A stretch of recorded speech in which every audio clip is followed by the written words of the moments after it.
Hi all, in this video we are going to see about what is data cleaning and why it is needed and how to handle the missing values. Data cleaning. What is data cleaning? The real world data, whatever we are achieving, whatever you are getting from the real world, you cannot use it as such for implementing it in the any model. You cannot implement the raw data as such into the model.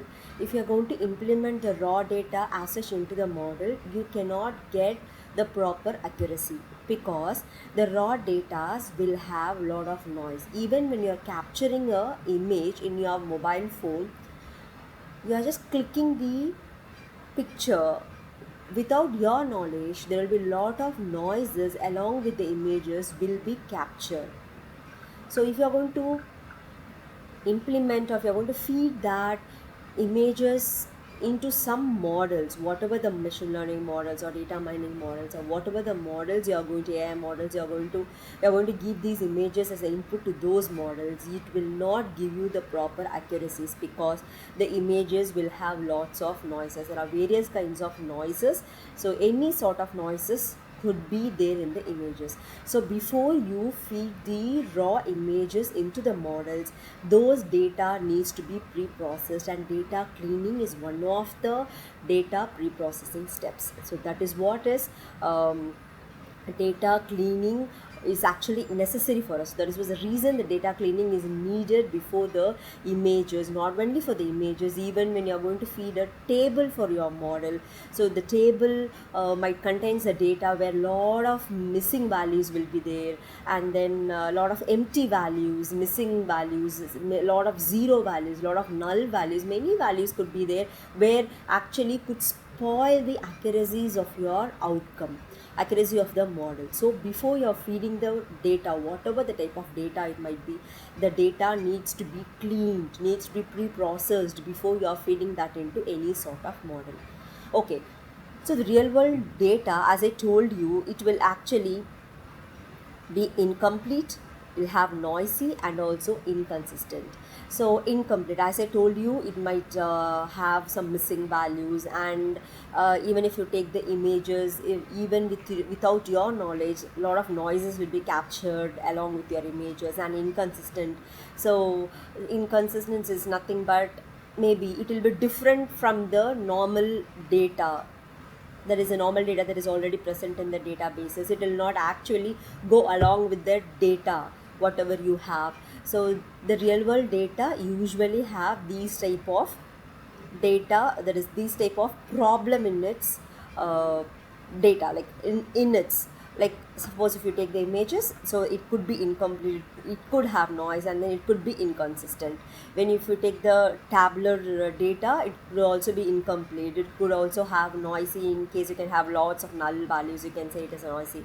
And then it could be inconsistent, and again you could have a lot of infinite values, or you can have some garbage values, anything, it could be anything. So the real world data, you cannot feed it as such into the model before your feed it as such before you're processing your data. After processing your data only, you have to feed the data into the model.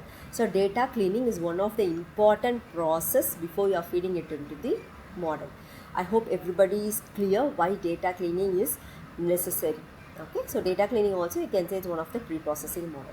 So data cleaning or data cleansing. So what are all the steps that could come under data cleaning? Fill in the missing values. As I told you, you'll have a lot of missing values, so fill in the missing values. Smooth out noise while identifying the outliers. So if there are lots of noise in the data, you can smooth out by removing it so that the outliers can be removed. And then correct inconsistencies in the data. If you feel that there are a lot of inconsistencies, you can correct those inconsistencies data. So how all these three can happen? You cannot do it in your own way to do all this. So there are few steps how to do all this, or how to handle all those missing values. That is what we are going to see it in the next slide.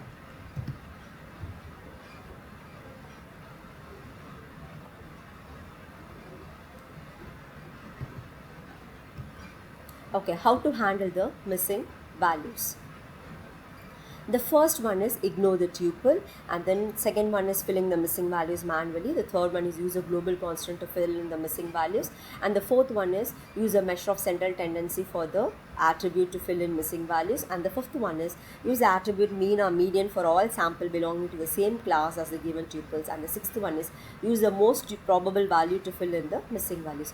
So these are all the 6 important steps to handle the missing values. So let's see one by one how to ignore the tuple. You cannot simply ignore the tuple. Tuple is nothing but the row. You cannot simply ignore the tuple, because if you are going to ignore all the tuples, then with what data you will be giving, the model will be actually processing. What data you will give the input to your model. So you cannot ignore all the tuples. So in what cases you can ignore the tuples? Usually you'll ignore the tuple when the class label is missing, and then this method is not very effective unless the tuple contains several attributes with missing values. If you feel that there are several attributes with missing values, then you can actually go for it. And again, if almost 50-60% of the missing values are there, and again if you are going to ignore the tuples, then there is no use of ignoring all these tuples. You have to look into some other method to fill out all those missing values also, and then fill in the missing values manually. So in case if there are lots and lots of missing values, what you will do? You cannot fill everything manually. So in case if you are filling everything manually, it will be very time consuming. If it's a very larger database, then filling it manually is also very difficult. In case if your database is smaller, it's with some 100-200 fields, then you can use this method. And then the third one is use a global constants to fill in the missing value. So you can replace the missing attribute values with some constants, unknown or by infinity, or even you can use a null value also to fill in with. Again, if there is a lot of missing values, and then if you are going to fill in with many unknowns and many infinity and many null values, again the model cannot give you the proper accuracy. So the data set should be somehow tolerable for us to use all these methods. If there is almost 60-70% is going to have missing values, and if you are going to put on with your cooked values, and again there is no useful. So the data should be somewhat consistent in order to handle all these things.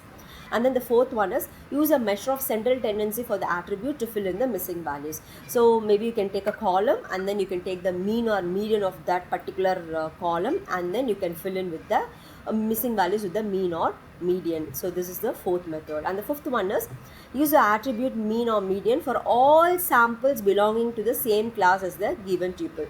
So we'll divide the data set with some classes. So for that classes you can find the mean or median, and then for those classes alone the data can be filled with the mean or median. Here the fourth point, the whole particular column or the attributes will be filled with they'll find the mean or median for the whole particular attribute, and then they'll fill it up. Here you'll divide the data sets into different classes. For those classes they'll find the mean or median, and then they'll fill the attributes of that class alone with the mean or median.